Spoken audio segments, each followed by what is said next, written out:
Всем здравствуйте! Сегодня в этом обзоре я немножечко вам расскажу об электрическом камине фирмы Блюз Мурло. Модель вот такая. Купили мы его за 5000 рублей в Костораме. Это самый, наверное, дешевый камин, один из самых дешевых, который вообще есть на рынке. Но этих денег, я думаю, он точно стоит. Давайте поближе познакомимся. Значит, у него закругленное стекло. Другая модель еще в Костораме есть за 7500, там более ровное. Прямое стекло. Это нам понравилось больше, да плюс цена. Вот, в комплекте идет вот такой пультик.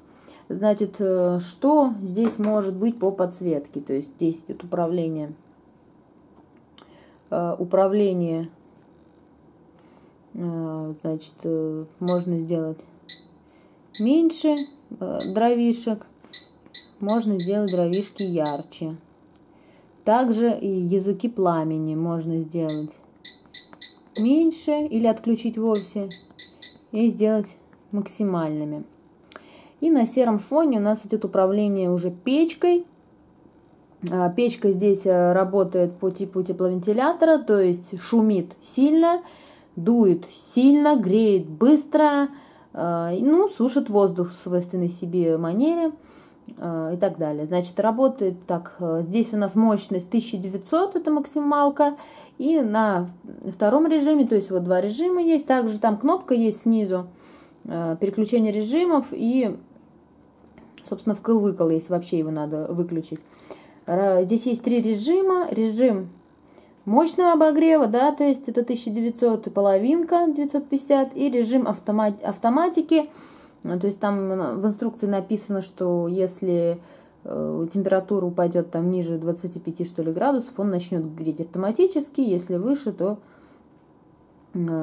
отключится. Ну, мы его вообще в принципе не включаем для тепла, потому что от него очень жарко становится. У нас там вон, в отражении видите еще один конвектор здесь стоит комфортный.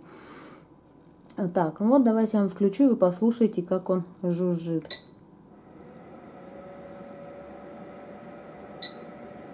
Так, это на максимуме сейчас. А вот на тихом режиме. Ну, в целом не сильно шумит, конечно. Тепловентиляторы гудят гораздо сильнее. Вот здесь уже очень жарко. Поэтому мы эту красоту выключим. Вот. Мы купили ее, естественно, для красоты. Если вам надо греть, то нагреет быстро. Но у него есть особые требования в установке. То есть сейчас я вам о них немножко расскажу. Вот такие требования по установке. То есть сверху должно быть не меньше 60 сантиметров, снизу не меньше 20 и по бокам не меньше тоже 20 сантиметров. Как вы видите, у нас он установлен немножечко неправильно. Здесь у нас нет 60, да, вот, как бы у нас вариантов нет.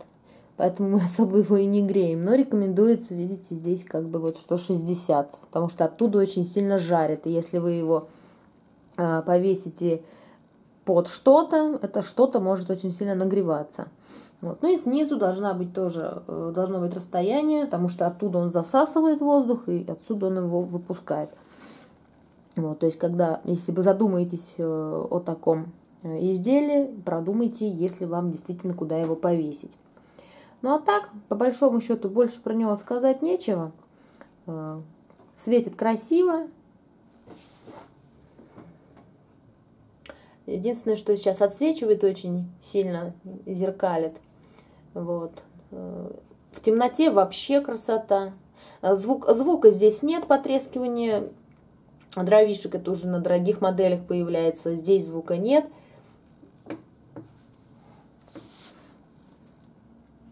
Ну вот как-то так. На этом все. Рада, если была хоть чем-то полезна. Пока.